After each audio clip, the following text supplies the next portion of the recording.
Bonjour et bienvenue à tous dans cette nouvelle vidéo d'enseignement de physiologie animale. Le premier chapitre de ces cours est consacré à une comparaison entre les deux grands systèmes de communication de l'organisme, le système nerveux et le système endocrinien. Nous avons comparé dans la précédente vidéo la genèse du message nerveux et celle du message hormonal. Dans cette vidéo, qui constitue la troisième partie du premier chapitre, je vais vous parler de la nature et de la propagation des messages nerveux et hormonaux. Nous verrons dans un premier temps que le message nerveux est constitué par une succession de signaux élémentaires appelés les potentiels d'action dont on peut voir les différentes phases sur cette figure. Je vous expliquerai les caractéristiques du potentiel d'action, puis le déterminisme ionique de ces différentes phases, et nous verrons enfin comment un tel signal peut être transmis le long des axones. Dans un second temps, je vous présenterai la nature chimique, le transport sanguin et le catabolisme des hormones. La propagation est très différente dans les deux modes de communication. La communication nerveuse utilise un câblage prédéfini, que sont les axones ou fibres nerveuses. Elle est donc extrêmement précise. Dans la communication hormonale, les hormones libérées dans la circulation sanguine vont pouvoir atteindre la quasi-totalité des tissus de l'organisme. Une fois émis, le message nerveux ou le message hormonal doit atteindre sa cible, c'est-à-dire l'effecteur qui peut être éloigné du site qui a émis le message. Le message nerveux ou hormonal doit donc être propagé et il doit conserver pendant le trajet ses caractéristiques, c'est-à-dire son codage. Et donc nous allons voir comment est véhiculé ce message nerveux et hormonal du lieu d'émission jusqu'à sa cible. Nous allons voir dans un premier temps la nature et la propagation du message nerveux, et un des points importants de cette vidéo est la présentation du potentiel d'action, qui est le signal élémentaire du message nerveux. Alors on va tout d'abord, pour comprendre ce signal, examiner les différentes phases du potentiel d'action. Le protocole d'enregistrement pour permettre d'enregistrer un potentiel d'action est présenté ici. On va travailler sur une fibre nerveuse isolée, c'est-à-dire sur un axone isolé, un très bon modèle étant notamment l'axone géant de Kalmar, qui a contribué à notre connaissance précise du potentiel d'action. Donc on va isoler une fibre nerveuse qui est placée dans un milieu physiologique de survie, et on va associer à cette fibre nerveuse un double dispositif. Tout d'abord un dispositif de stimulation qui est constitué par un stimulateur électrique connecté à deux microélectrodes de stimulation qui sont les microélectrodes S1 et S2. Donc on envoie une excitation électrique à la fibre nerveuse. Et on va enregistrer la réponse électrique de cette fibre nerveuse par l'implantation de deux microélectrodes de réception, E1 et E2, qui sont connectés à un système d'enregistrement de la réponse électrique qui est un oscilloscope. Notons que ici on a une microélectrode de réception E2 qui est située en surface de l'axone, alors que E1 est la microélectrode de réception qui est enfoncée à l'intérieur de l'axone. Et voilà l'enregistrement qu'on obtient quand on stimule l'axone. On obtient ce type de profil. Alors ici, c'est ce qu'on appelle l'artefact de stimulation, c'est-à-dire c'est le moment où on a envoyé une stimulation électrique, et puis vous avez ce signal qui apparaît. Les anglo-saxons appellent ce potentiel d'action le spike. Alors voilà sur ce schéma les différentes phases du potentiel d'action, phases que nous allons décrire. Alors vous avez ici cette flèche qui marque le moment de la stimulation électrique de l'axone, et vous avez un petit artefact qui apparaît, qu'on appelle l'artefact de stimulation, qui est un petit parasite qui apparaît dans l'enregistrement au moment où on envoie une impulsion électrique sur l'axone. Alors le potentiel de départ ici est le potentiel de repos. Il est d'environ moins 70 mV. Cette valeur peut varier selon les types de neurones. On peut avoir parfois par exemple moins 80 mV. Ce qui est important, c'est le signe moins. Ce signe moins indique que l'intérieur de l'axone est négatif par rapport à l'extérieur. Alors après cette simulation, on a un temps de latence où le potentiel de membrane n'est pas modifié, on reste au potentiel de repos de moins 70 mV. Et puis on va avoir ensuite les trois phases du potentiel d'action. La première phase est appelée aussi la phase ascendante du potentiel d'action, est une phase de dépolarisation pendant laquelle le potentiel de la membrane de l'axone va passer très rapidement de sa valeur de moins 70 mV à une valeur d'environ plus 30 mV. On va donc dire que la membrane de l'axone se dépolarise, puisqu'elle va passer progressivement de moins 70 à 0, et son potentiel va même s'inverser, puisqu'il va passer à plus 30 mV, ce qui signifie que l'intérieur de l'axone va devenir positif par rapport à l'extérieur. Ici, on a donc inversé en quelque sorte la polarité de la membrane. L'amplitude de cette phase ascendante du potentiel d'action est donc d'environ 100 mV. C'est une phase rapide, vous voyez qu'elle dure moins d'un millième de seconde, et la valeur de sommet, donc la valeur de plus 30 mV, est extrêmement fugace parce qu'on va aussitôt entrer dans la seconde phase du potentiel d'action, qui est la phase de repolarisation ou phase descendante. Pendant cette seconde phase, le potentiel de la membrane axonale va revenir rapidement à sa valeur initiale de moins 70 mV. Et puis, pour un certain nombre de neurones, notamment sur l'axone géant de Kalmar, par exemple, on va enregistrer une troisième phase du potentiel d'action qu'on appelle la phase d'hyperpolarisation tardive, puisqu'elle apparaît finalement en dernier dans ce signal. Pendant cette phase d'hyperpolarisation, la membrane de l'axone va atteindre un potentiel plus bas que le potentiel de repos. Donc on va passer à moins 70, moins 80, on peut aller jusqu'à moins 90. Et enfin, cette phase d'hyperpolarisation va s'achever quand le potentiel de la membrane va revenir de façon stable à sa valeur initiale de repos, c'est-à-dire à sa valeur ici de moins 70 mV, ce qui marque ici la fin du potentiel d'action. Nous avions vu dans la première vidéo de ce chapitre la structure du neurone et je vous avais parlé d'une zone particulière qui est le point de naissance de l'axone, qu'on appelle le cône d'implantation, qu'on appelle aussi le segment initial ou cône axonique ou zone gâchette, qui est en fait le début de l'axone émergent du corps cellulaire du neurone. Et cet axone constitue la zone de genèse des potentiels d'action. Donc c'est ici que sont produits, que sont générés les potentiels d'action tels qu'on vient de les décrire.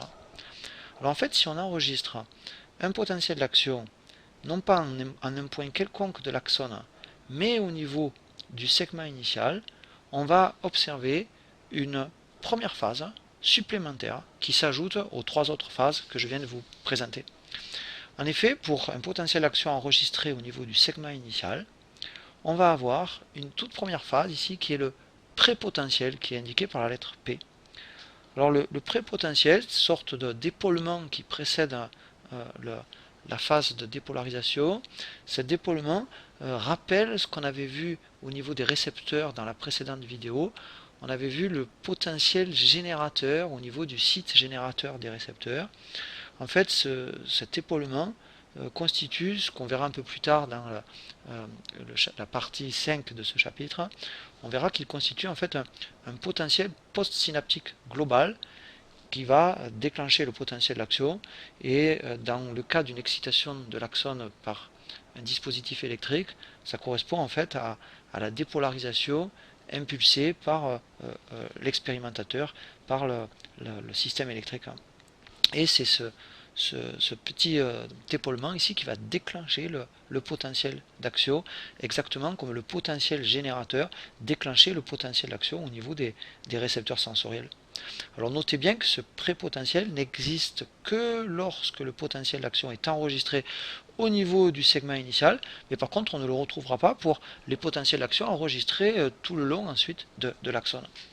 Après cette phase de prépotentiel, on va retrouver les trois phases classiques du potentiel d'action, la phase D, dépolarisation, avec phase ascendante donc, la phase R, repolarisation, et puis la phase H, d'hyperpolarisation.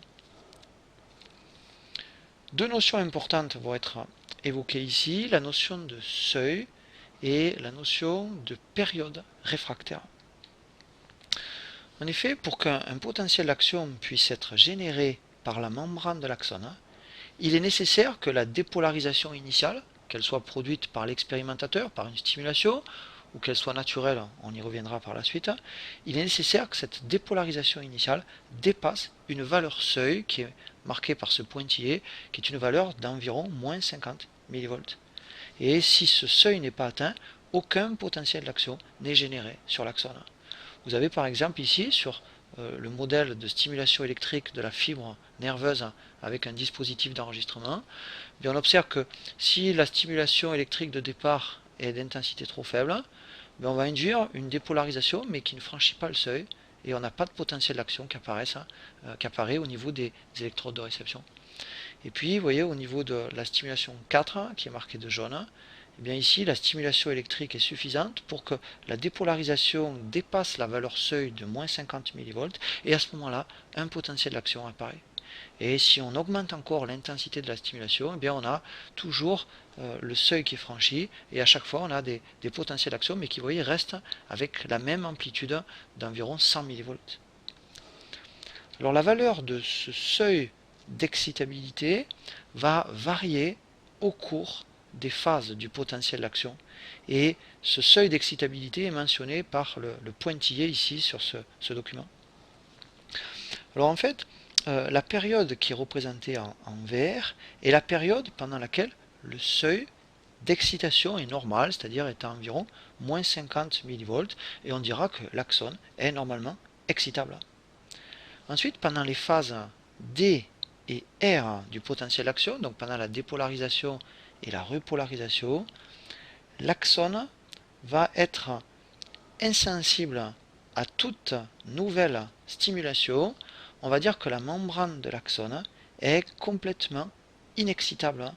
Cette phase D plus R ici correspond à une période d'inexcitabilité totale de la membrane de l'axone. Cette période, indiquée en rouge sur ce document, représente la période réfractaire absolue. Et puis pendant la phase H, le seuil d'apparition est plus élevé que le seuil normal, donc la membrane de l'axone est moins facilement excitable que la normale, mais ce seuil revient progressivement à sa valeur normale de moins 50 mV. Pendant cette période, qui est marquée de rose sur cette figure, on peut dire que finalement, la membrane de l'axone est moins facilement excitable que la normale. Elle présente une excitabilité réduite, c'est-à-dire que pendant cette période, indiquée en rose, on pourrait obtenir un second potentiel d'action sur l'axone par une seconde stimulation, mais seulement à condition que l'intensité de cette seconde stimulation soit supérieure à celle qui normalement déclenche un potentiel d'action. Cette période, marquée de rose sur le document, est qualifiée de période réfractaire relative. Et à la fin de cette période, quand on a retrouvé le seuil normal d'excitabilité, eh bien on repasse ici dans ce qui est indiqué en vert, c'est-à-dire une valeur normale d'excitabilité de l'axone. Alors pour résumer ici, sur ce document qui représente les différentes phases du potentiel d'action, eh bien on va retrouver les deux périodes réfractaires de l'axone. Tout d'abord en jaune ici, la période réfractaire absolue pendant laquelle la membrane de l'axone est absolument réfractaire à une seconde stimulation, elle est totalement inexcitable. Puis la période réfractaire relative pendant laquelle l'excitabilité de l'axone est finalement moindre, où l'axone est finalement relativement inexcitable, où son excitabilité est inférieure à la normale. En raison de l'existence de ces périodes réfractaires, il n'y aura en fait jamais de fusion des potentiels d'action. Ici, on a par exemple stimulé de façon faible, avec une intensité de courant faible, l'axone, et on va enregistrer quelques potentiels d'action. Chaque trait vertical rouge représente un potentiel d'action. Et puis quand l'intensité de la stimulation augmente, on voit qu'on a un nombre croissant de potentiels d'action.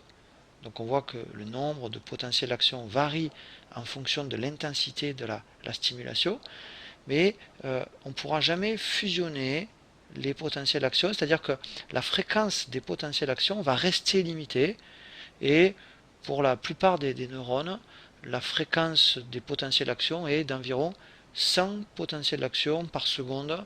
Le maximum, c'est 2 à 300 potentiels d'action par seconde.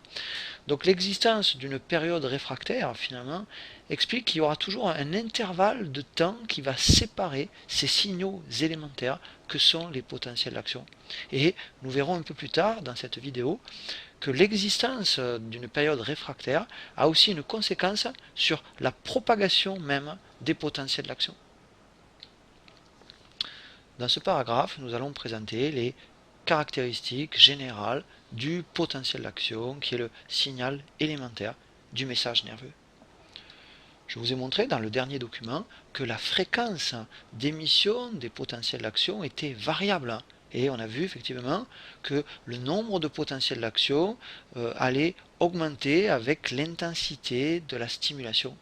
On va dire ici que le message nerveux est codé en fréquence de potentiel d'action. Donc finalement, ce qui est important, c'est non pas le signal élémentaire qui est le potentiel d'action, qui est toujours de même amplitude, mais c'est finalement le nombre de ces signaux élémentaires par unité de temps. Notons également que, contrairement au potentiel gradué que sont le potentiel de récepteur que nous avons vu dans la précédente vidéo, mais aussi les potentiels post-synaptiques que nous verrons dans la 5e partie de ce chapitre, le potentiel d'action est quant à lui un signal non graduable, c'est-à-dire que son amplitude est toujours la même sur un neurone donné, et l'amplitude d'un potentiel d'action ne dépend pas de l'intensité de stimulation de départ. On a vu tout à l'heure que si l'intensité était trop faible, on n'avait pas de potentiel d'action, mais si l'intensité de stimulation est suffisante, elle permet l'apparition d'un potentiel d'action, et même si on augmente l'intensité de la stimulation, on conserve toujours un potentiel d'action de même amplitude. On dit que le potentiel d'action répond à la loi du tout rien. Tout, c'est-à-dire si la stimulation est suffisante, on a un potentiel d'action avec son amplitude maximale d'environ 100 mV, mais par contre, si la dépolarisation initiale est insuffisante, c'est-à-dire si elle ne permet pas de franchir le seuil, à ce moment-là, c'est rien, c'est-à-dire aucun potentiel d'action n'apparaît. Notons également que, contrairement aux potentiels gradués, que sont les potentiels post-synaptiques par exemple, le potentiel d'action est un signal non sommable, c'est-à-dire qu'on ne pourra pas faire une sommation des potentiels d'action, alors que nous verrons dans la 5e partie de ce chapitre l'importance que joue la sommation des potentiels post-synaptiques dans l'intégration des informations par le segment initial. Et puis nous verrons également un peu plus tard que la propagation du potentiel d'action, contrairement à celle des potentiels gradués, donc contrairement à celle du potentiel de récepteur ou du potentiel postsynaptique, la propagation du potentiel d'action n'est pas électrotonique. Je vous expliquerai par quel mécanisme il se propage, mais c'est une propagation qui n'a rien à voir avec une propagation électrotonique. Donc attention, le potentiel d'action est un potentiel qui n'est pas électrotonique, qui n'est pas gradué, qui a donc des caractéristiques propres. Je vais maintenant vous présenter le déterminisme ionique du potentiel d'action, et on va se servir de données expérimentales pour comprendre les ions impliqués dans les différentes phases du potentiel d'action. Alors le potentiel d'action est dû en fait à des courants ioniques que l'on peut mettre en évidence par la technique de voltage imposé que je vais vous présenter, et qu'on va pouvoir aussi mesurer par ce qu'on appelle une technique de patch clamp. Et donc je vais vous présenter le voltage imposé et le patch clamp. Ici, ce document va présenter des résultats expérimentaux qu'on va détailler, qu'on va comprendre, qui sont obtenus sur des fragments membranaires de neurones ou de fibres musculaires squelettiques, on aurait le même type de résultats, et sur lesquels on a utilisé la technique de voltage imposé. Alors quelques mots sur ce qu'on appelle le voltage imposé. Eh bien on va dépolariser la membrane du neurone jusqu'à annuler son potentiel de membrane. On va donc provoquer ce qu'on appelle un saut de potentiel, par exemple ici de 70 millivolts, pour passer de moins 70 à 0. Et quand le potentiel d'action est à 0, eh bien finalement on peut dire que la membrane n'est plus polarisée, il n'y a plus de potentiel. Alors dans la membrane des axones sont présents des canaux ioniques à fonction active ouverts par la dépolarisation. Nous verrons que ce sont des canaux sodium et potassium voltage dépendants qui sont présents bien sûr sur la membrane de l'axone ou sur les fragments de membrane qu'on va étudier dans l'expérience.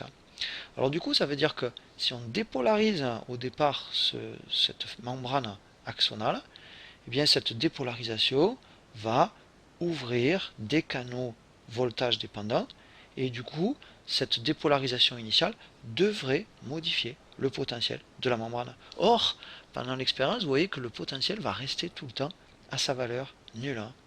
En effet, le dispositif électrique utilisé ici, dans le voltage imposé, interdit toute variation de potentiel pendant ici la durée de l'expérience en appliquant à chaque instant un courant électrique parfaitement approprié, d'où la notion finalement d'un voltage qui est imposé ici à l'axone.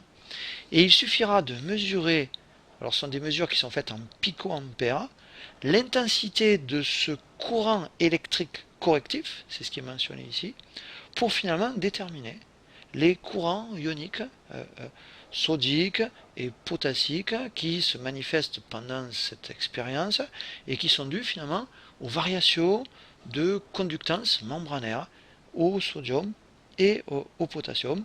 C'est-à-dire qu'il suffira d'enregistrer finalement le courant électrique finalement correctif, et on va l'enregistrer ici, on l'a dit en picoampères, pour finalement déterminer les variations des courants ioniques qui sont dus à l'ouverture des canaux sodium et potassium voltage dépendant. Alors si on mesure un courant entrant, celui-ci sera représenté vers le bas, et si on mesure un courant sortant, celui-ci sera représenté vers le haut. Et c'est ce type de technique qu'on va appliquer dans l'expérience que je viens de vous présenter, que je vais vous présenter. Donc attention ici, la partie du haut, ce sont des potentiels, c'est exprimé en volts, en millivolts, c'est une énergie, et pendant toute l'expérience, le voltage est maintenu à 0. Et dans la partie basse, on mesure le courant correctif qui est nécessaire pour empêcher toute variation du potentiel, pour le maintenir à 0. Et ce courant est mesuré en picoampères, c'est donc une intensité de courant qui est mesurée. Donc ne confondez pas ici une tension et ici un courant, une intensité de courant. Alors les propriétés de ces canaux voltage dépendants présents sur la membrane de l'axone peuvent être étudiées par la technique du patch clamp. Patch signifie morceau et clamp signifie fixe. En fait, dans la technique du patch clamp, un fragment de membrane va être fixé sur une pipette et on a par exemple ici un petit bout de membrane qui va se trouver fixé sur la pipette. Ici, notez que la partie intracellulaire de la membrane est tournée vers l'extérieur ici et le côté extracellulaire de la membrane est tourné vers l'intérieur de la micropipette. Dans le document que nous allons détailler ensemble, les mesures en patch clamp ici sont faites à partir d'une conformation dite outside out, donc outside extérieur, out donc extérieur extérieur. Et bien en fait ça signifie que la face extracellulaire de la membrane est ici tournée du côté opposé au contenu de la pipette. On va pouvoir ainsi faire varier la composition du milieu extérieur. Et puis par cette technique de patch clamp, on va pouvoir enregistrer le courant passant à travers finalement un très petit nombre de canaux ioniques jusqu'à un seul canal ionique ou deux canaux par exemple ici dans l'expérience proposée. Notons bien que les concentrations de sodium et de potassium de part et d'autre de ce fragment de membrane correspondent en fait aux concentrations physiologiques de ces ions. Ainsi, les ions sodium sont essentiellement du côté extracellulaire, vous voyez, 140 contre 14, et les ions potassium sont essentiellement du côté intracellulaire, vous voyez, 140 mmol par litre contre 2,5 ici. Alors dans cette expérience, on va donc utiliser le patch et la technique du voltage imposé pour mesurer les courants ici qui se manifestent.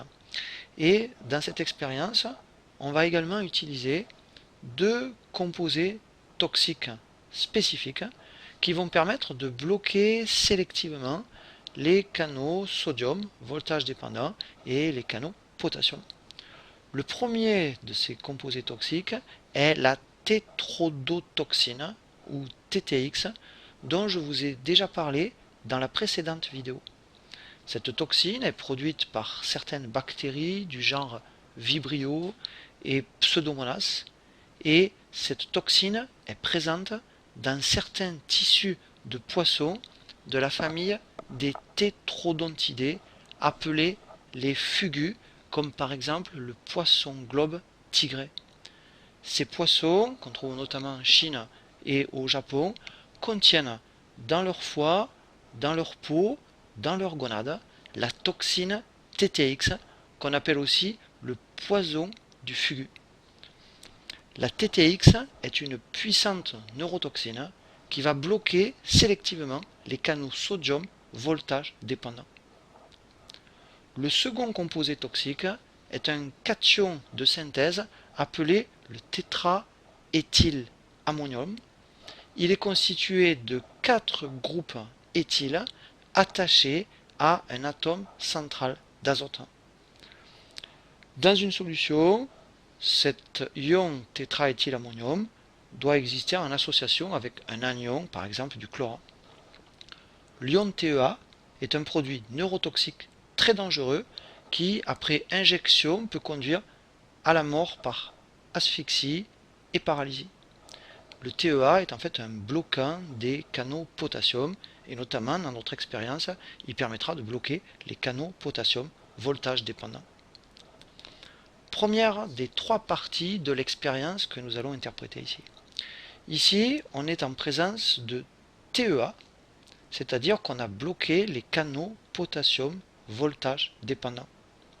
La dépolarisation initiale ici, lors du saut de potentiel, alors on est parti ici de moins 80 mV et on amène le potentiel à 0, donc on provoque un saut de potentiel de 80 mV, et bien cette dépolarisation initiale, lors du saut de potentiel, va provoquer, après un délai extrêmement court, un délai qui est inférieur au millième de seconde, l'apparition d'un courant, ici ça c'est le courant qui apparaît, l'apparition d'un courant qui est un courant entrant, parce que représenté ici vers le bas, et c'est un courant qui a une amplitude d'environ 1 picoampère. Ce courant a un caractère transitoire, vous voyez qu'il dure seulement 3 millièmes de seconde, alors que la dépolarisation, elle, est maintenue pendant toute l'expérience. On note ici l'absence de courant sortant, il n'y a pas ici d'enregistrement qui apparaît vers le haut. Vu que le potentiel de la membrane est nul, les ions sont donc soumis uniquement à leur gradient de concentration, et il n'y a pas d'influence du gradient électrique membranaire.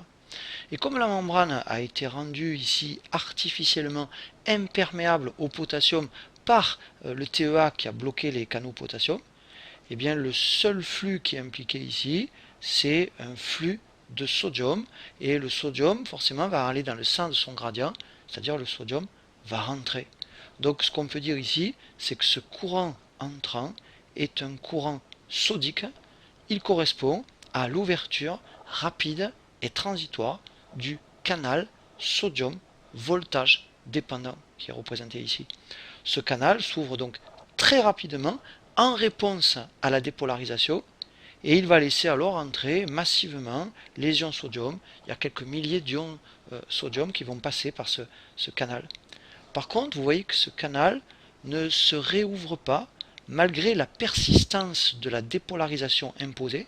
En effet, ce canal est ensuite inactivé Et on peut dire que le canal sodium voltage dépendant est donc un canal qui, 1, est ouvert par la dépolarisation, si elle est suffisante, 2, qui est un canal dont l'ouverture est extrêmement rapide en réponse à la dépolarisation, et 3, que ce canal présente 3 conformations différentes, une conformation fermée, qui est la conformation de départ, une conformation ouverte, qui est la conformation qu'on obtient ici très rapidement, et puis enfin une conformation inactivable. Deuxième expérience, on est ici en présence de TTX, donc de la tétrodotoxine, qui bloque, nous l'avons vu, les canaux sodium voltage dépendant. La même dépolarisation, c'est-à-dire le même saut de potentiel de moins 80 mV à 0 mV, va provoquer, mais cette fois avec un délai plus important que précédemment, un délai d'environ 2 millièmes de seconde, il va provoquer l'apparition de 3 pulses de courant sortant, qui sont des courants d'amplitude environ 1,4 picoampères. On enregistre par contre ici aucun courant entrant. Vu comme tout à l'heure que le potentiel de la membrane est maintenu nul et que la membrane a été rendue imperméable au sodium par la TTX, seuls les ions potassium sont impliqués et selon le gradient, ces ions potassium vont sortir ici. Donc on peut dire que finalement le courant sortant qui est enregistré ici, ou les courants sortants, puisqu'il y a une succession de courants, sont d'une part provoqués par la dépolarisation initiale, et que ce sont d'autre part des courants potassiques qui correspondent finalement à l'ouverture du canal qui est mentionné ici, qui est le canal potassium voltage dépendant. Ce canal, contrairement au canal sodium voltage dépendant, est un canal qui s'ouvre après un certain délai, mais c'est la même stimulation qui l'ouvre, c'est-à-dire la dépolarisation. On dira que le canal potassium voltage dépendant est un canal à ouverture retardée par rapport au canal sodium voltage dépendant. Et puis notons que contrairement au canal sodium voltage dépendant, on observe ici que ce canal potassium voltage dépendant ne s'inactive pas, si bien qu'il peut se réouvrir plusieurs fois de suite. Vous voyez qu'il va s'ouvrir 3 fois de suite pendant l'expérience ici, et il est d'ailleurs encore en conformation ouverte à la fin de l'expérience. Donc ce canal potassium voltage dépendant est ouvert par la dépolarisation, mais avec un certain délai plus important que pour le canal sodium, voltage dépendant, et ce canal présente 2 conformations différentes, soit une conformation fermée, comme par exemple ici au début, soit une conformation ouverte, comme ici. La troisième expérience consiste à se passer à la fois du TEA et de la TTX, donc plus de composés toxiques ici, et toujours pareil, on va induire une même dépolarisation, un même saut de potentiel pour passer de moins 80 à 0 mV. Et bien cette même dépolarisation membranaire va provoquer l'apparition d'un courant, qui est un courant cette fois plus complexe. Ce courant est d'abord un courant entrant. Ici on a un pulse de courant entrant, et ensuite on va avoir 3 pulses de courant sortant. En fait, le saut de potentiel de 80 mV a provoqué dans un premier temps ici l'ouverture du canal sodium voltage dépendant. Donc ici on descend de 1 picoampère sur notre schéma. Puis ensuite elle a provoqué avec un petit décalage l'ouverture du canal potassium voltage dépendant. Et donc ici vous voyez on remonte de plus 1,4 picoampère. Vous voyez que la ligne de courant ici remonte légèrement au-dessus de son niveau de base qui est mentionné par le pointillé. Elle est remontée en fait de 0,4 picoampère, tout simplement parce que le courant sortant qui traverse le canal potassium voltage dépendant est plus important que le courant entrant qui traverse le canal sodium voltage dépendant. Puis le canal sodium voltage dépendant va devenir inactivable, il ne laisse donc plus entrer de sodium, et donc on va remonter ici de 1 picoampère, on va passer ici à plus 1,4 picoampère. Puis ensuite le canal potassium se ferme, donc on redescend ici de moins 1,4, on revient au niveau de base, et puis ce canal potassium va à nouveau s'ouvrir, se fermer et s'ouvrir.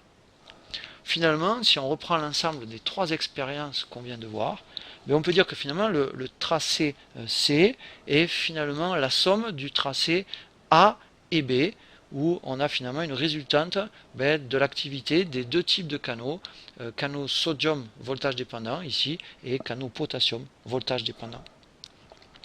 Alors ces canaux potassium et sodium voltage dépendant ont été étudiés d'un point de vue de leur structure et de leur activité, et on va évoquer un petit peu les connaissances actuelles sur ces canaux. Alors tout d'abord le canal sodium voltage dépendant, on peut dire aussi canal sodium tensio dépendant.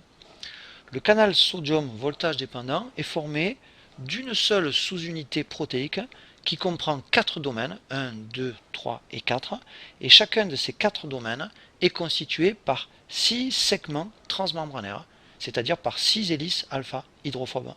Ce canal est donc constitué par 24 domaines transmembranaires. Au niveau de chacun des 4 domaines, la paroi du pore du canal sodium est constituée par une région P, c'est-à-dire en fait un feuillet bêta qui est entouré par le 5e et 6e segment transmembranaire, qui sont les segments mentionnés, colorés ici en mauve. Les régions P ici des 4 domaines vont participer à la formation du pore sodique. Le segment 4 ici de chaque domaine, qui est mentionné ici par la couleur rose, est le détecteur, le senseur du potentiel de la membrane. C'est lui qui va détecter justement la dépolarisation membranaire. Ce segment S4 ici contient une séquence d'acides aminés chargés positivement subissant un déplacement lors d'un changement de potentiel, c'est-à-dire lors de la dépolarisation, et c'est ce qui va induire une modification de la conformation du canal ionique, et c'est ce qui va finalement générer l'activation de ce canal, et ce qui permettra ensuite aux ions sodium de transiter par le pore dont je vous parlais tout à l'heure. L'inactivation du canal est due à un déplacement vers l'intérieur du pore du canal d'une boucle intracellulaire qui est située entre les domaines 3 et les domaines 4, et cette boucle va venir boucher le pore et va bloquer le passage du sodium. Notons que chacun des 4 domaines possède 2 états conformationnels différents, un état activé et un état inactivé, non activé. Quand un des 4 domaines est à l'état non activé, c'est-à-dire lorsqu'un des 4 domaines n'a pas subi le changement de conformation que j'ai évoqué précédemment, le canal est fermé. Et le canal sodique, voltage dépendant, n'est finalement ouvert que lorsque les 4 domaines sont à l'état activé. Et donc quand la membrane est à son potentiel de repos, tous les domaines du canal sont à l'état non activé, et le canal sodium, voltage dépendant, est à ce moment-là fermé. Dans la partie basse, en B, nous avons la structure du canal potassium voltage dépendant. Celui-ci est un tétramère formé de 4 sous-unités protéiques, et vous avez ici la représentation d'une de ces 4 sous-unités. Et bien cette sous-unité est tout à fait semblable à un des 4 domaines du canal sodique voltage dépendant. La dépolarisation membranaire va entraîner un changement de conformation des 4 sous-unités de ce canal, ce qui va induire son ouverture. Par contre, on l'a vu, il n'y a pas de phénomène d'inactivation du canal sodique voltage dépendant, sauf pour des stimulations longues qui sont des stimulations en fait non physiologiques. Après vous avoir présenté les données expérimentales et les données structurales concernant les canaux ioniques, voltage dépendant, nous allons présenter le déterminisme ionique du potentiel de repos et ensuite le déterminisme ionique des différentes phases du potentiel d'action. Tout d'abord, déterminisme ionique du potentiel de repos. Au départ, c'est-à-dire pour le neurone non encore stimulé, sa membrane est pour l'instant à son potentiel de repos, c'est-à-dire moins 70 mV, l'intérieur étant électronégatif par rapport à l'extérieur. Le déterminisme ionique du potentiel de repos met en jeu des canaux sodium et potassium, dits canaux ioniques à fonction passive, c'est-à-dire des canaux qui sont toujours ouverts. Les canaux potassium à fonction passive vont permettre en permanence une sortie de potassium hors du neurone, et les canaux sodium à fonction passive vont permettre en permanence une entrée de sodium dans le neurone, ces déplacements se faisant dans le sens de leur gradient de concentration. Il faut noter que la sortie passive de potassium par ces canaux est plus importante que l'entrée passive de sodium par ces canaux respectifs. On peut dire que la perméabilité ou la conductance de la membrane au potassium est pour le moment supérieure à la conductance ou la perméabilité au sodium.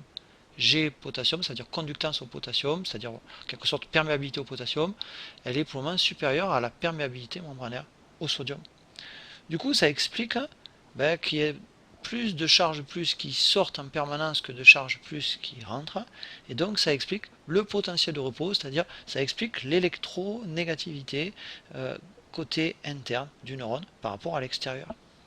Enfin, notons que l'ATPase-NAK, qui fonctionne en permanence et qui réalise des transports actifs sortant pour le sodium et entrant pour le potassium, va maintenir en permanence les gradients de concentration sodique et potassique de part et d'autre de la membrane du neurone, ce qui entretient finalement l'activité de ces canaux à fonction passive. L'ATPase-NAK consomme de l'énergie, elle hydrolyse l'ATP pour permettre ces transports actifs, et donc finalement la cellule neuronale utilise de l'énergie pour générer des gradients de concentration qui, par le biais de la perméabilité différentielle à ces deux ions, génèrent finalement un potentiel de repos. Notons que le potentiel de repos de moins 70 mV est finalement proche de ce qu'on appelle le potentiel d'équilibre du potassium, qui est aux alentours de moins 90 mV. Le potentiel d'équilibre du potassium, c'est un potentiel qu'on peut calculer, c'est le potentiel qu'aurait la membrane si ce potentiel était seulement dû au flux passif de potassium dans les conditions normales du gradient de potassium. Alors, ce que je viens de vous expliquer est résumé ici. Voilà, c'est un schéma sur lequel on va prendre un peu de temps. À l'état de repos, tous les canaux sodium et potassium à fonction active, c'est-à-dire les canaux voltage dépendants qu'on a vu tout à l'heure, sont pour le moment en conformation fermée. Et donc les seuls qui fonctionnent, qui ne sont pas représentés ici, ce sont les canaux à fonction passive, qui sont donc toujours ouverts. Je vais maintenant vous présenter dans la partie 2 ici du potentiel d'action la phase ascendante ou phase de dépolarisation. Quand le neurone est soumis à une dépolarisation suffisante, qui a été initiée ici par exemple au point 1, il va générer un potentiel d'action par activation des canaux ioniques voltage dépendants.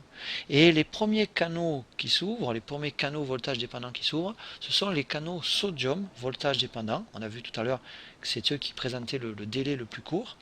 Donc ils s'ouvrent les premiers en réponse à la dépolarisation, ce qui va augmenter la conductance de la membrane au sodium, ce qui va augmenter ce qu'on appelle la perméabilité aussi membranaire au sodium. C'est la courbe jaune ici qui est mentionnée, la courbe rose étant la courbe du potentiel d'action. Donc on a une entrée massive de sodium dans l'axone par ces canaux, ce qui va dépolariser encore plus la portion de membrane axonale, et l'intérieur devient finalement moins négatif qu'au départ. Alors quand la dépolarisation de la membrane va atteindre un niveau critique qu'on appelle le seuil d'excitation, qu'on a vu tout à l'heure, qui est aux alentours de moins 50, moins 55 mV, le processus d'ouverture de nouveaux canaux sodium voltage dépendant va s'amplifier et la dépolarisation va se poursuivre d'elle-même pendant toute cette phase ascendante du potentiel d'action. On a en fait ici ce qu'on appelle un cycle de rétroaction positive. En effet, lorsque la membrane atteint un certain niveau de dépolarisation, des canaux sodium voltage dépendant s'ouvrent, ce qui augmente la perméabilité au sodium, ce qui augmente donc le courant entrant de sodium, et le courant entrant de sodium est dépolarisant, puisqu'il entraîne une entrée de charge plus dans le neurone. Et donc à ce moment-là, la dépolarisation est intensifiée et elle conduit à son tour à accroître le nombre de canaux sodium voltage dépendant qui s'ouvrent, et ainsi de suite. Cette rétroaction positive va amplifier, va accélérer le processus. Et ainsi, quand le seuil de dépolarisation est atteint, la perméabilité ou conductance au sodium va augmenter de façon explosive, et la phase ascendante finalement du potentiel d'action ne peut plus être stoppée.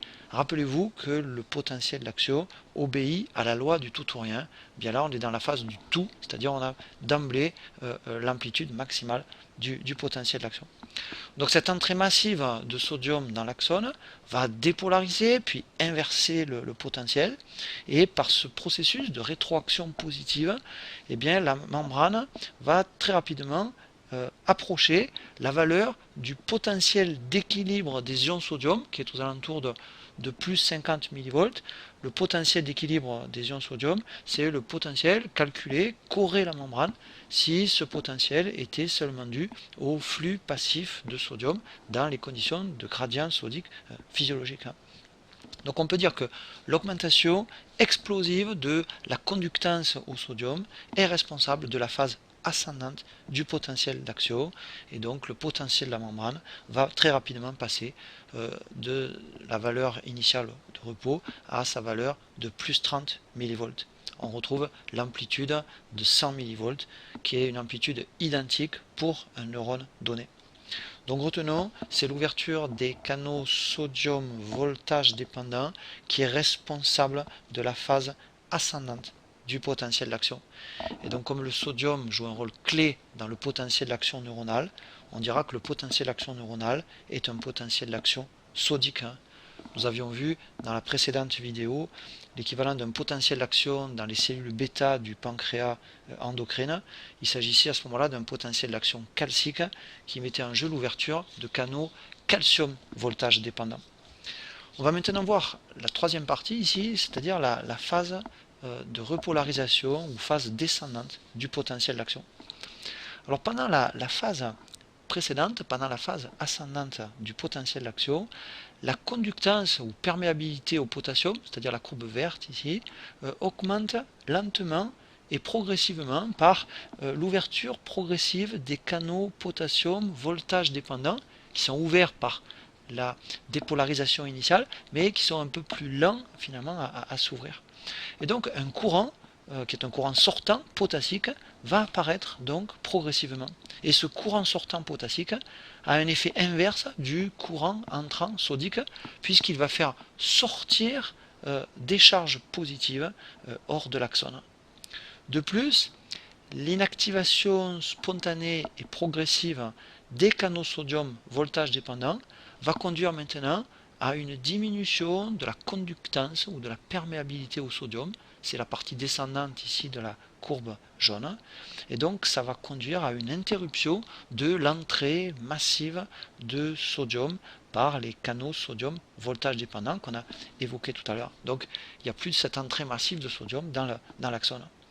Ainsi, l'augmentation de la perméabilité membranaire au potassium par ouverture différée des canaux potassium voltage dépendants, combinée à une diminution de la perméabilité membranaire au sodium, qui est due à l'inactivation des canaux sodium voltage dépendants, va permettre finalement de ramener rapidement la membrane au potentiel de repos, et elle va donc déterminer la phase de repolarisation, ou finalement la phase descendante du potentiel d'action.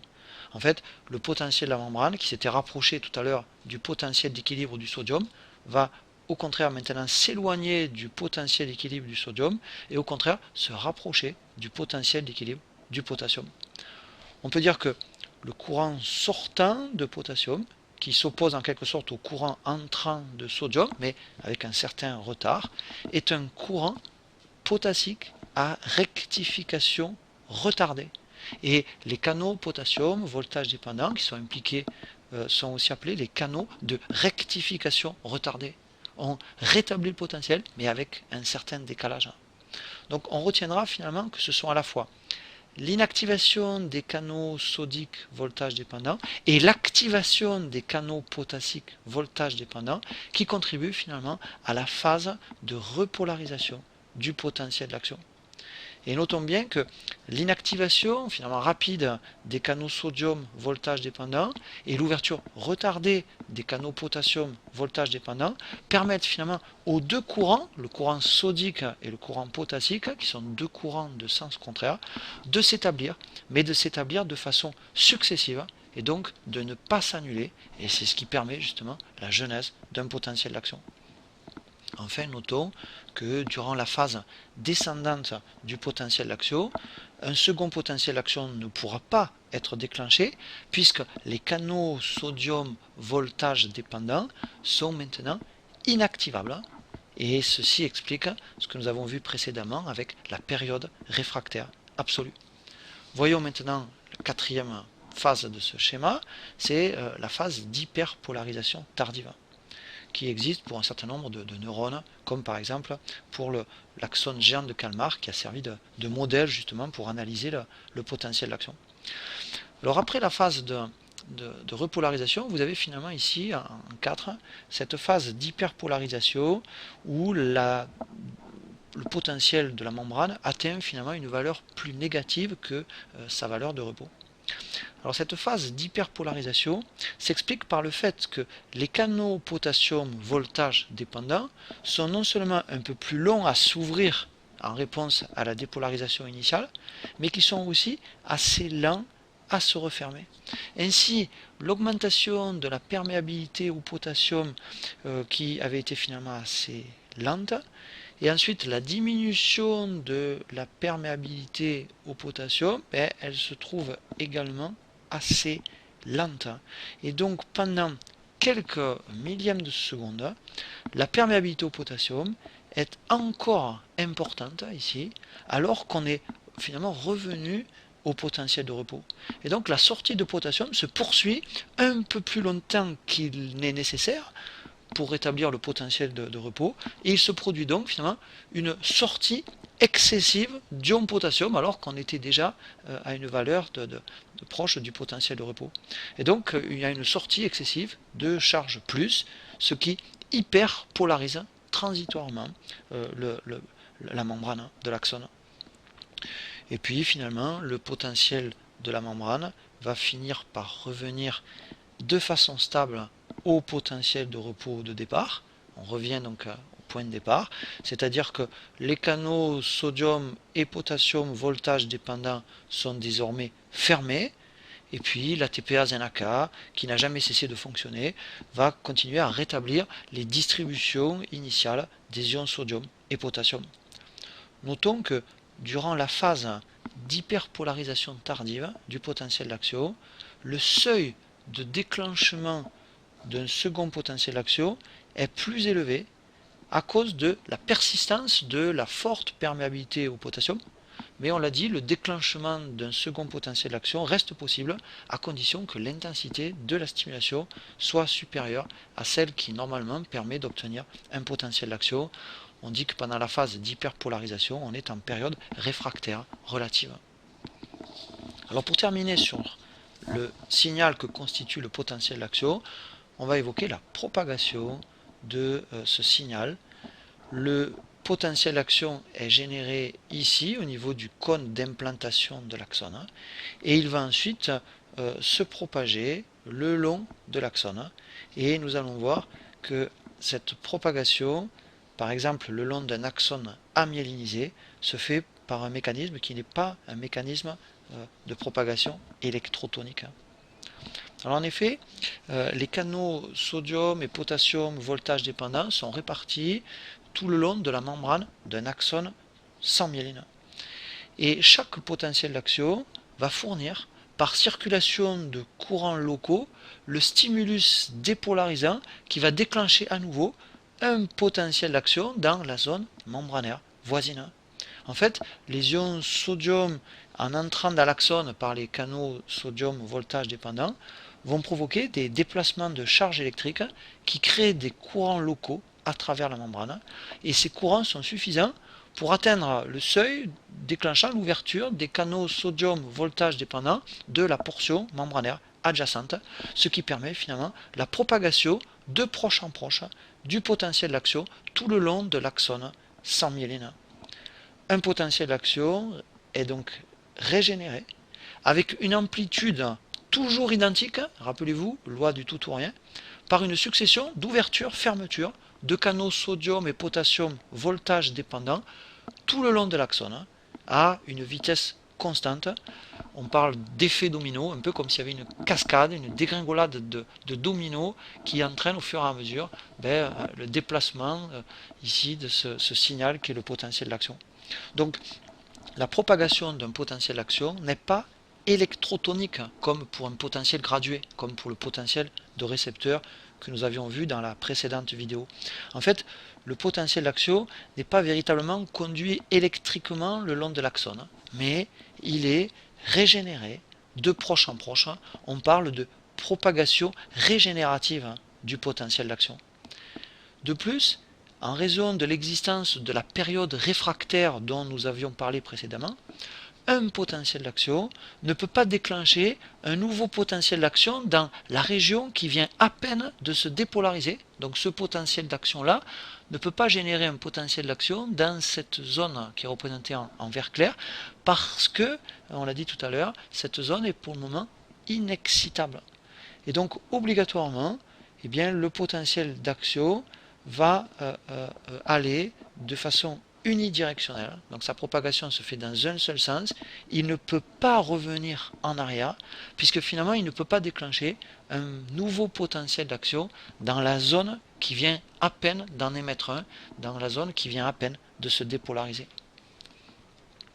Voyons maintenant dans les facteurs qui augmentent la vitesse de propagation l'influence de deux paramètres, qui sont le paramètre diamètre de l'axone et le paramètre présence d'une gaine de myéline. Alors ici, l'observation microscopique d'un nerf cutané montre que ce nerf comprend trois types de fibres différentes par leur diamètre et différentes aussi par la présence ou pas d'une gaine de myéline.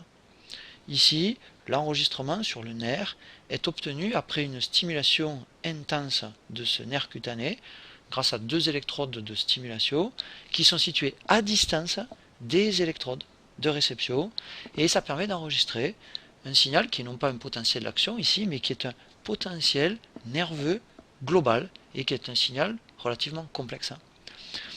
Et en fait, on observe trois grands types de signaux ici dans ce potentiel complexe qui correspondent bien aux trois grands types de fibres. Et les premières parties de ce signal correspondent en fait au potentiel d'action des fibres qui sont les plus rapides dans la propagation du potentiel d'action. Et en fait, ce groupe 1 correspond à des fibres qui ont un gros diamètre, ce sont les fibres A, alpha, bêta, qui ont un gros diamètre et qui ont une présence de myéline. Le deuxième groupe ici, qu'on observe dans ce potentiel global, correspond aux fibres nerveuses myélinisées, mais de diamètre plus petit, donc ce sont les fibres A delta. Et enfin, la troisième partie de ce signal complexe, qui est le potentiel nerveux global ici de ce nerf cutané, représente en fait la réponse électrique de l'ensemble des fibres nerveuses amyéliniques qui ont un petit diamètre et qui ont finalement n'ont pas de myéline, ce sont ce qu'on appelle les fibres C. Alors ce document vous permet de voir que en fonction du diamètre et en fonction de la gaine de myéline, eh bien la vitesse de propagation des potentiels d'action est différente. En fait, plus le diamètre est important, plus la vitesse est accélérée, et quand il y a une présence de myéline, ça accélère aussi la propagation.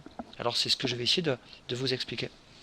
Alors en effet, plus le diamètre d'un axone est grand, plus la vitesse est importante, parce que dans les fibres de gros diamètre, la résistance aux courants locaux dont je vous parlais tout à l'heure est moindre, la quantité d'ions finalement qui se déplacent est plus importante, et le seuil est atteint plus rapidement dans la région adjacente de la membrane.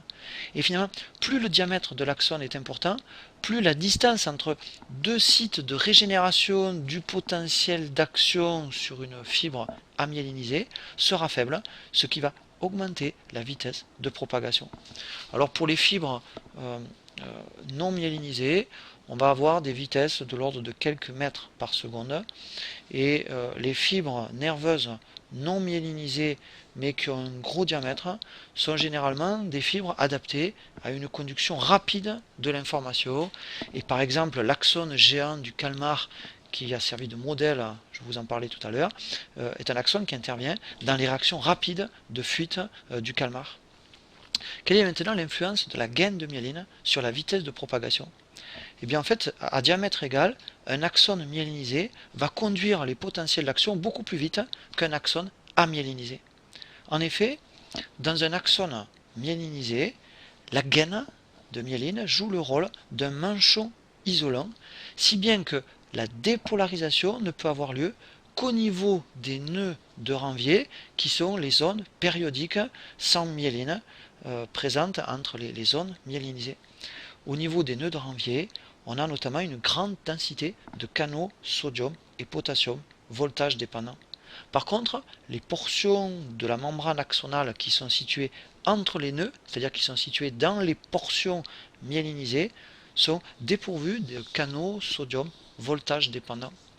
Ainsi, la dépolarisation locale ne va pas pouvoir se dissiper à travers les régions voisines qui sont isolées par la gaine de myéline, et donc la dépolarisation initiale va finalement déclencher l'apparition d'un autre potentiel d'action seulement au niveau du nœud de Ranvier suivant, à condition que les nœuds de Ranvier ne soient pas trop éloignés.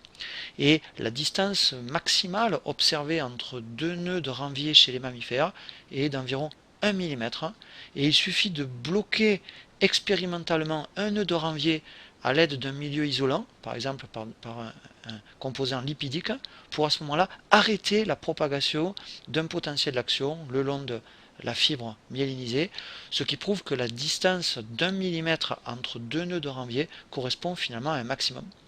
Ce type de propagation où finalement le potentiel d'action se régénère seulement d'un nœud de Ranvier à l'autre est appelé une conduction saltatoire, un peu comme si le potentiel d'action sautait finalement en quelque sorte d'un nœud à l'autre. En fait, il se propage, il s'auto-régénère dans les zones justement où il n'y a pas de myéline. Et cette conduction saltatoire va accélérer considérablement la propagation des potentiels d'action. Donc dans les gros axones, par exemple myélinisés, eh bien la vitesse de propagation du potentiel d'action peut atteindre 120 mètres secondes. Alors cette vitesse accélérée va assurer la délivrance rapide du message nerveux le long du neurone vers sa cellule cible. C'est surtout vrai quand les axones sont de longueur conséquente.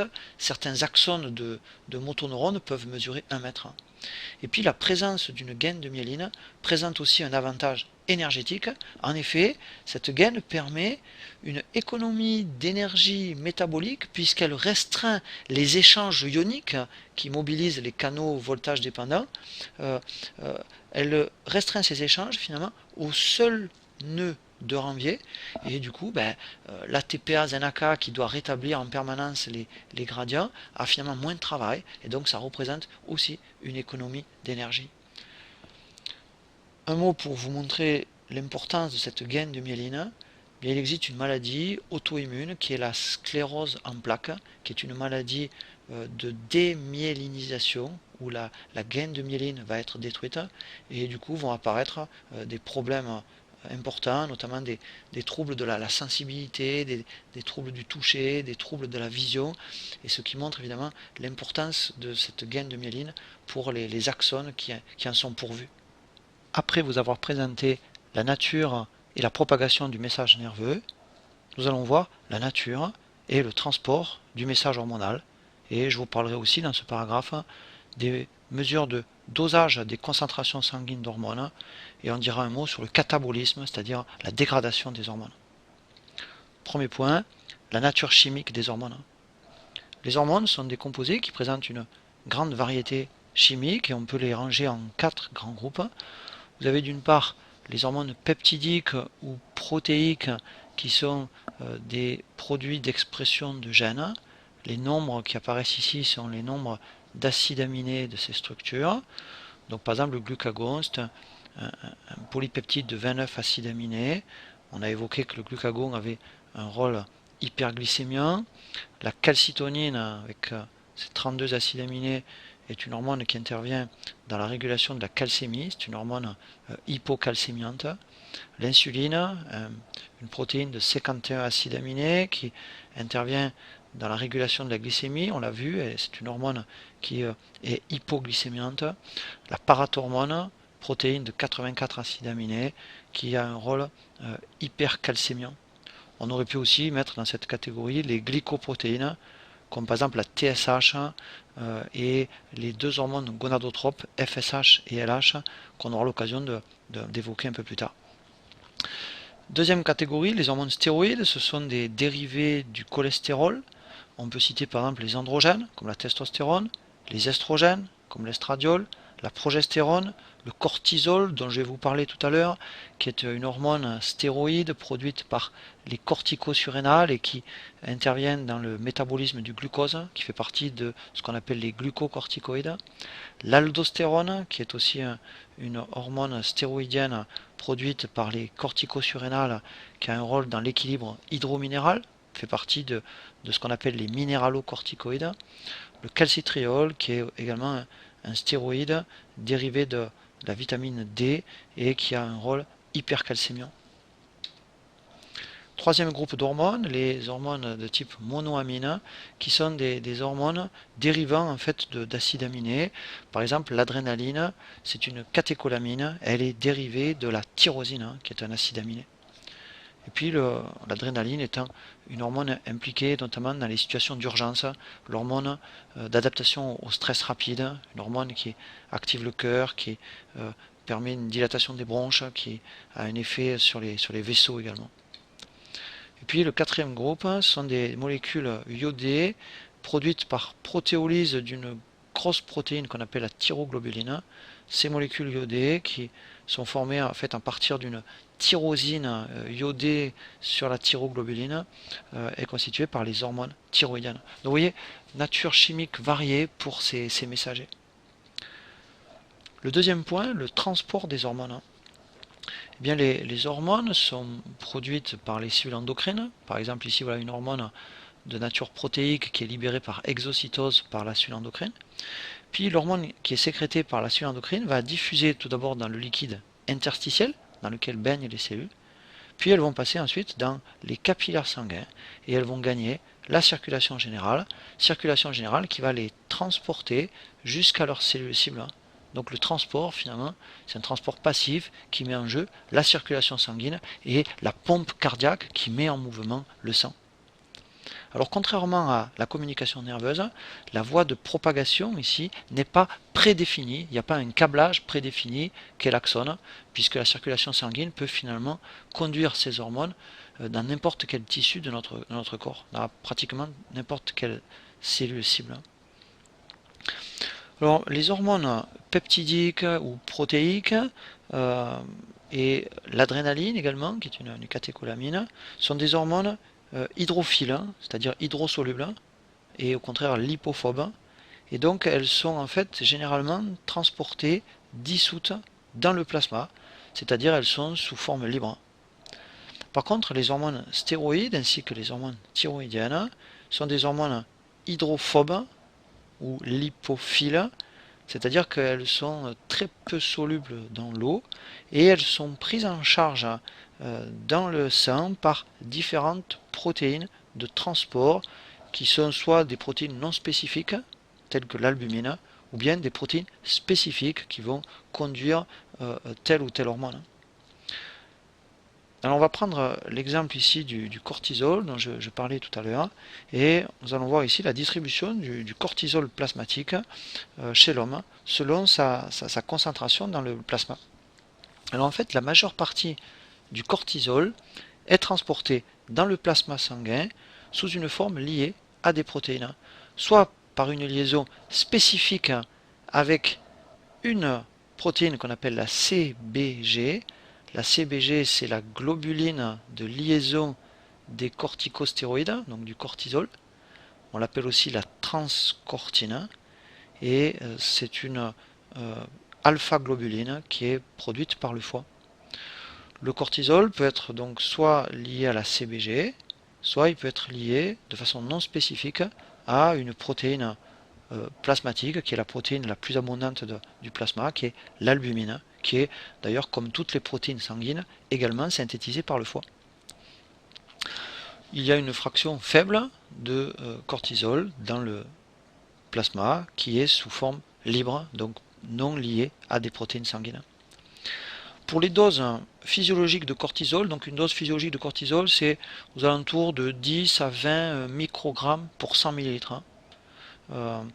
Et pour ces doses donc de cortisol physiologique, l'essentiel du cortisol, on le voit, est l'essentiel donc du cortisol plasmatique, c'est-à-dire 80%, 90%, circule dans le sang sous forme liée à la CBG. Et pour ces concentrations, on va dire physiologiques du cortisol, eh bien le cortisol lié à l'albumine représente finalement environ seulement 15% et la forme libre est très faible, aux alentours de 5% seulement. Alors, l'hormone liée, qu'elle soit liée à l'albumine ici ou à une protéine spécifique de transport, l'hormone liée est inactive, et c'est seulement l'hormone libre, qui est pourtant, vous voyez, à concentration physiologique en très très faible proportion, c'est seulement l'hormone libre qui représente l'hormone physiologiquement active, c'est-à-dire pour les stéroïdes, ici, l'hormone qui sera capable d'entrer dans la cellule pour y exercer son effet. On voit ici que si la concentration sanguine de cortisol augmente, bien la capacité de liaison du cortisol à la transcortine va être dépassée et du coup le taux de cortisol libre va augmenter et du coup il y a une plus grande quantité de cortisol qui sera filtrée au niveau rénal et une plus grande quantité de cortisol finalement qui sera excrétée dans l'urine. Alors la liaison des hormones hydrophobes telles que les stéroïdes, donc telles que par exemple le cortisol, à des protéines sanguines, a deux rôles importants. D'une part, il permet de protéger ces hormones de leur catabolisme, de leur dégradation. Donc c'est des hormones qui seront un peu plus longues à se dégrader, par exemple, que des hormones peptidiques qui ne sont pas associées à des protéines sanguines.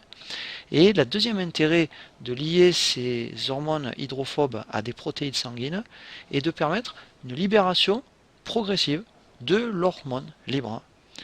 La quantité d'hormones liées à une protéine sanguine de transport constitue finalement une sorte de réserve d'hormones inactives, car nous avons vu que seules les molécules d'hormones libres pourront agir au niveau de leurs cellules cibles.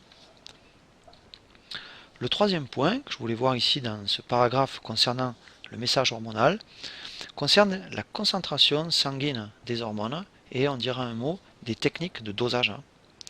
Alors les concentrations d'hormones sont extrêmement faibles, de l'ordre de 10-9 à 10-11 mol par litre. Donc c'est des concentrations qui sont extrêmement faibles et on verra que ces concentrations nécessitent des techniques de dosage particulièrement sensibles. Alors nous avons vu que le message nerveux était codé tout à l'heure en fréquence de potentiel d'action. Eh bien le message hormonal, lui, est codé en concentration d'hormones. Car c'est non seulement la nature de l'hormone, mais c'est aussi sa concentration précise à un instant donné qui a une valeur informative pour la cellule cible. Par exemple, ici, vous avez une courbe sur laquelle on reviendra dans le 5e chapitre de ces enseignements, qui est la courbe d'évolution de la concentration des estrogènes chez la femme au cours d'un cycle. Et vous voyez ici que la concentration d'hormones estrogènes ici varie chaque jour. Vous avez chaque jour du cycle une quantité différente de cette hormone. Et à chaque fois, ça représente finalement une information différente pour l'organisme. Et notamment, nous verrons que ce stéroïde, cette hormone de type estrogène, va par exemple exercer des effets complètement opposés sur l'hypothalamus selon sa concentration. On verra que par exemple, quand elle a une concentration très forte, elle va avoir un effet activateur sur, on verra certains neurones de l'hypothalamus, alors que au contraire, quand les doses sont plus faibles, elle va plutôt avoir un effet inhibiteur sur ces mêmes neurones de l'hypothalamus. Donc la concentration de l'hormone est importante, sa nature chimique bien sûr, mais aussi sa concentration. Alors, comme les taux sanguins d'hormones sont extrêmement faibles, eh bien, il faut, pour pouvoir les doser, utiliser des techniques très sensibles, telles que le dosage radio-immunologique. Et je vais vous présenter ici le principe de ce type de dosage d'hormones. Alors au départ, on va marquer l'hormone par un atome radioactif. Par exemple, on va utiliser l'iode 125 pour marquer les hormones peptidiques ou protéiques. Et l'hormone marquée, elle sera marquée ici H avec une étoile. Et puis on va utiliser ici aussi un anticorps spécifique de cette hormone. Donc on va obtenir par notamment injection de cette hormone dans le sang des anticorps qui sont dirigés contre cette hormone, qui donc peuvent lier spécifiquement cette hormone. La technique du dosage radio-immunologique repose en fait sur la liaison de l'hormone marquée, donc H étoile, à cet anticorps spécifique et sur l'inhibition compétitive de cette liaison par la même hormone non marquée qui est indiquée H ici sans étoile. Donc dans les différents échantillons sur lesquels on va travailler, les concentrations d'anticorps et les concentrations de l'hormone marquée vont rester constantes, et ce qu'on va faire varier, ce sont les concentrations de l'hormone non marquée. Par exemple ici, sur ce schéma théorique, on a indiqué au départ ici la concentration d'hormones marquées par 8 ronds blancs, et ces concentrations, donc ces 8 ronds blancs, sont mis en présence ici de l'anticorps spécifique. Et ici, la moitié de l'hormone marquée se lie à l'anticorps. Donc on a représenté 4 ronds blancs qui se sont fixés à l'anticorps. Et l'autre moitié de l'hormone marquée est libre, donc elle n'est pas fixée à l'anticorps. Et ce sont les 4 autres ronds blancs. Ainsi, le rapport entre l'hormone marquée liée à l'anticorps et l'hormone marquée libre est ici égal à 1, 4 sur 4. Si on ajoute maintenant de l'hormone non marquée, donc indiquée par les billes noires, à une concentration donnée, par exemple ici, à la même concentration que celle de l'hormone libre, soit 8 ronds noirs ajoutés ici à ces 8 ronds blancs. Eh bien on aura toujours la même quantité d'hormones liées à l'anticorps. On n'a fait varier ni la concentration d'anticorps ni la concentration d'hormones marquées. Et donc on aura toujours 4 ronds fixés sur l'anticorps ici, sur ce schéma. Mais parmi ces 4 ronds, on en aura la moitié qui seront de l'hormone marquée, donc 2 ronds blancs, et l'autre moitié qui seront de l'hormone non marquée, c'est-à-dire les 2 ronds noirs. Et tout le reste ici est libre. Si bien que le rapport hormone marquée liée à l'anticorps sur hormone marquée libre est passé finalement à 2 sur 6, c'est-à-dire à 1 tiers. Et plus on va ajouter d'hormones libres, plus ce rapport ici qu'on va mesurer va diminuer. Alors on peut procéder finalement à cette inhibition compétitive sur des échantillons de concentration graduée et connue d'hormones non marquées, ce qui permet de tracer la courbe standard pour un dosage radio-immunologique de cette hormone. Et chaque point correspond à un échantillon contenant une dose connue d'hormones non marquées et sur lequel on a mesuré le rapport de concentration hormones liées à l'anticorps, donc hormones marquées liées à l'anticorps, sur hormones marquées libres. Et vous voyez bien ici, comme tout à l'heure, que plus la concentration d'hormones non marquées est augmentée dans les échantillons, plus ce rapport diminue. Et ensuite, une fois qu'on a cette courbe standard, eh bien, il suffit de mesurer ce rapport, hormones marquées liées sur hormones marquées libres, dans un échantillon biologique de concentration hormonale inconnue cette fois. Donc on va obtenir un point par exemple ici, voilà, on va obtenir cette valeur-là, et on va le reporter sur la courbe standard, et on va en déduire à ce moment-là la concentration en hormones de cet échantillon. Alors il existe une autre méthode immunologique de dosage des hormones qui est également très employée actuellement et qu'on appelle le test ELISA pour Enzyme Linked Immunosorbent Assay. Alors dans cette technique, l'hormone qu'on veut doser en fait va être fixée à un support solide par l'intermédiaire d'un premier anticorps qui est présent en excès. Ensuite donc on aura l'hormone qui va être reconnu par ce premier anticorps. Et puis on va utiliser un second anticorps qui est dirigé en fait contre un autre déterminant antigénique de l'hormone que l'on veut doser. On dit que ce deuxième anticorps reconnaît un autre épitope de l'hormone et ce second anticorps va se lier finalement à la proportion de la quantité d'hormones présente. On a finalement une espèce de sandwich où l'hormone est prise entre deux couches d'anticorps. On dit parfois de cette méthode que c'est une méthode de dosage en sandwich.